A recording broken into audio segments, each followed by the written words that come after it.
Assalamualaikum warahmatullahi wabarakatuh.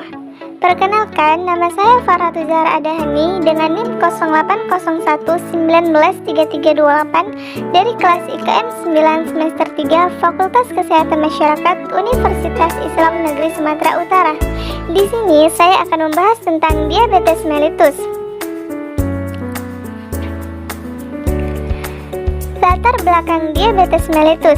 Menurut WHO tahun 2016, diabetes mellitus adalah suatu penyakit kronis di mana organ pankreas tidak memproduksi cukup insulin atau ketika tubuh tidak efektif dalam menggunakannya.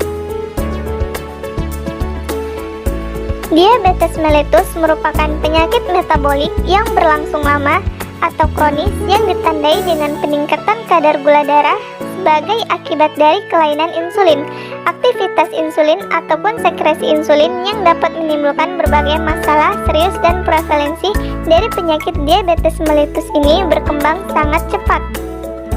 Tipe-tipe dalam diabetes mellitus. Tipe 1. Diabetes tipe 1 adalah hasil dari interaksi genetik, lingkungan, dan faktor imunologi yang pada akhirnya mengarah terhadap kerusakan sel beta pankreas dan insulin defisiensi. Massa sel beta kemudian menurun dan sekresi insulin menjadi semakin terganggu, meskipun toleransi glukosa normal untuk dipertahankan, menurut Powers tahun 2010.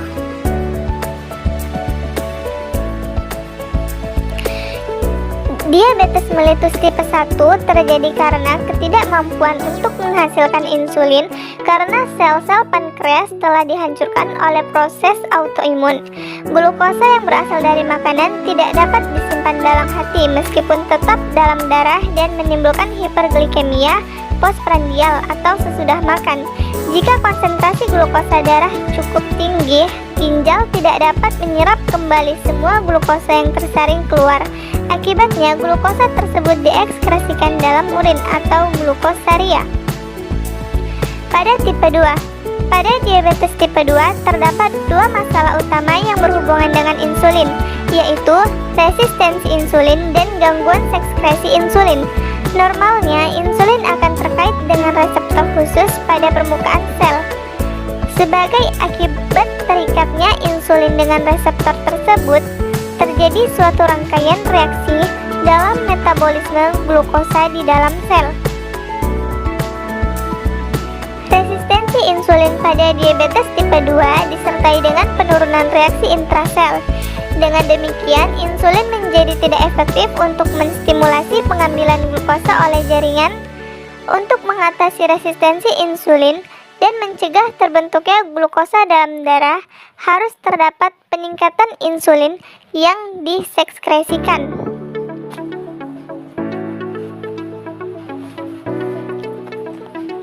Jika sel-sel tidak mampu mengimbangi peningkatan kebutuhan akan insulin, maka kadar glukosa akan meningkat dan terjadi diabetes tipe 2. Meskipun terjadi gangguan sekresi insulin yang merupakan ciri khas diabetes tipe 2, namun terdapat jumlah insulin yang adekuat untuk mencegah pemecahan lemak dan produksi badan keton.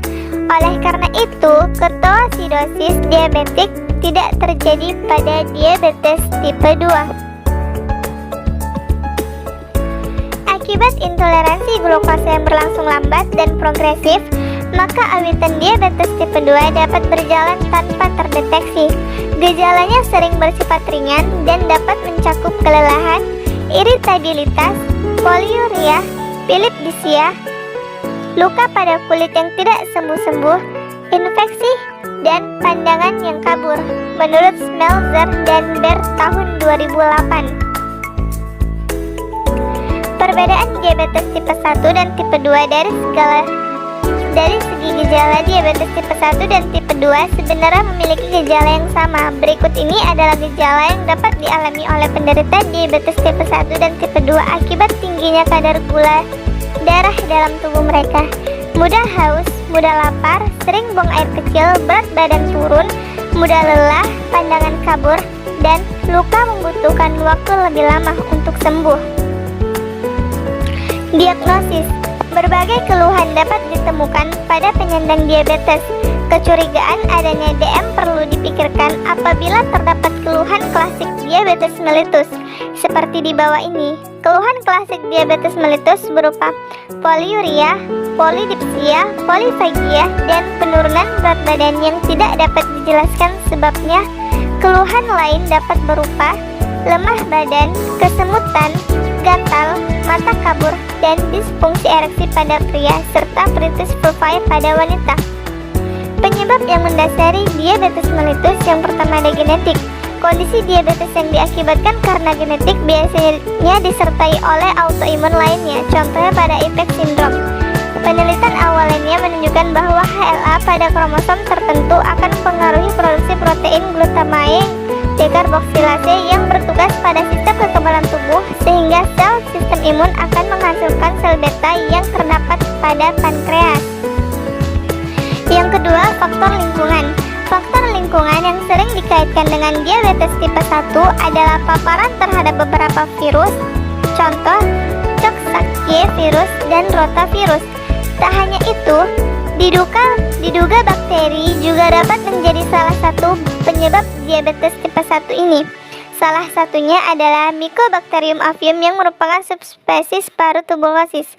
Selain itu, ada faktor predisposisi lain yang dapat menyebabkan terjadinya diabetes tipe 1 adalah komponen albumin pada susu sapi, gluten, wheat proteins yang erat kaitannya dengan penyakit celiac, dan kekurangan vitamin D. Hasil penelitian lainnya juga menunjukkan bahwa semakin jauh tempat tinggal seseorang dari garis ekuator atau khatulistiwa, makin tinggi resiko terserang diabetes tipe 1. Tak hanya itu, umumnya diabetes tipe 1 menyerang segala usia, namun lebih rentan terjadi pada anak-anak dan sering ditemukan pada usia 4-14 tahun. Pada kasus diabetes tipe 1 yang tidak terkontrol dalam jangka panjang, pasien akan mengalami komplikasi berupa retinopati diabetik atau gangguan pada retina mata, neuropati atau gangguan saraf, sirkulasi darah yang kurang baik, nefropati yang merupakan penyebab gagal ginjal, dan penyakit jantung, koma, hingga kematian. Konsep 5W1H yaitu what, who, why, when, where, dan how. What? Apa yang dimaksud dengan diabetes mellitus? Diabetes mellitus adalah keadaan kadar gula atau glukosa dalam darah meninggi. Kondisi ini disebut hiperglikema. Penyakit ini juga disebut sebagai penyakit kencing manis. Yang kedua ada who. Siapa yang dapat terserang diabetes mellitus? Kebanyakan penderita diabetes mellitus adalah mereka yang berusia 30 tahun ke atas. Laki-laki dan perempuan memiliki faktor resiko yang sama untuk kejadian diabetes mellitus. Why? Mengapa diabetes mellitus dapat terjadi? Diabetes mellitus tipe 1 disebabkan oleh rusaknya sel beta pankreas yang bertugas untuk menghasilkan hormon insulin. Diabetes mellitus tipe 2 pasien bisa menghasilkan insulin, tetapi insulin tidak dapat berfungsi dan merangsang reseptor. Faktor-faktor yang dapat menyebabkan diabetes mellitus antara lain faktor genetik, imunologi, dan lingkungan atau gaya hidup. Yang keempat ada when. Kapan seseorang dapat dikatakan menderita penyakit diabetes mellitus? Seseorang dikatakan menderita penyakit diabetes mellitus jika kadar gula darahnya sudah mencapai di atas 126 mg atau DL di saat puasa atau di atas 200 mg atau DL setelah puasa. Nah, yang kelima ada where. Dari mana diabetes mellitus berasal? Diabetes dapat berasal dari gangguan autoimun, tekanan darah, diet makanan, riwayat keluarga, berat badan, dan obat-obatan. Yang keenam ada how. Bagaimana cara penanganan diabetes mellitus? Penanganan pada diabetes mellitus tipe 2 lebih difokuskan pada gaya hidup dan aktivitas fisik. Pengontrolan kadar gula dalam darah dilakukan dengan mengurangi berat badan, diet, dan olahraga.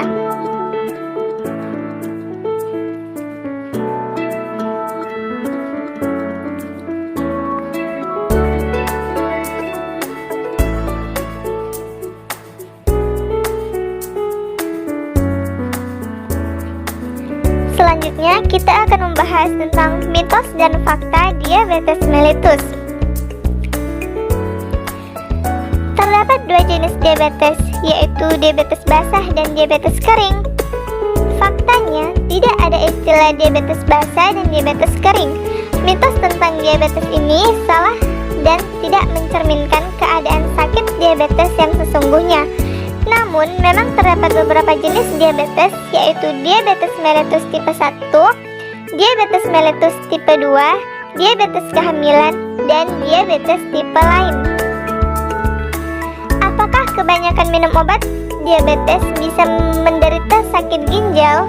Ilustrasi obat diabetes, banyak orang yang beranggapan bahwa minum obat terus-menerus dapat menyebabkan efek samping, salah satunya masalah ginjal. Mitos diabetes ini tidaklah benar. Faktanya, tidak semua jenis obat memiliki dampak yang sama. Penyandang diabetes tidak boleh makan gula sama sekali. Mitos diabetes ini tidaklah benar. Faktanya, diabetesi masih boleh makan makanan manis, tetapi dengan pilihan dan takaran yang terukur. Utamakan makanan sehat yang tidak diproses dan dengan porsi terukur. Anda dianjurkan untuk konsultasi dengan dokter atau dietitian terkait pola makan untuk mengontrol kadar gula darah di dalam tubuh. Semua penyandang diabetes menjalankan diet yang sama. Ini hanya mitos diabetes belaka. Pasalnya, tidak ada ukuran diet yang sama bagi penderita. Untuk itulah diabetesnya perlu berkonsultasi kepada dokter dan ahli gizi untuk menyusun menu makan yang paling sesuai dengan kondisinya. Lebih dan kurangnya saya maaf. Sekian dan terima kasih. Wassalamualaikum warahmatullahi wabarakatuh.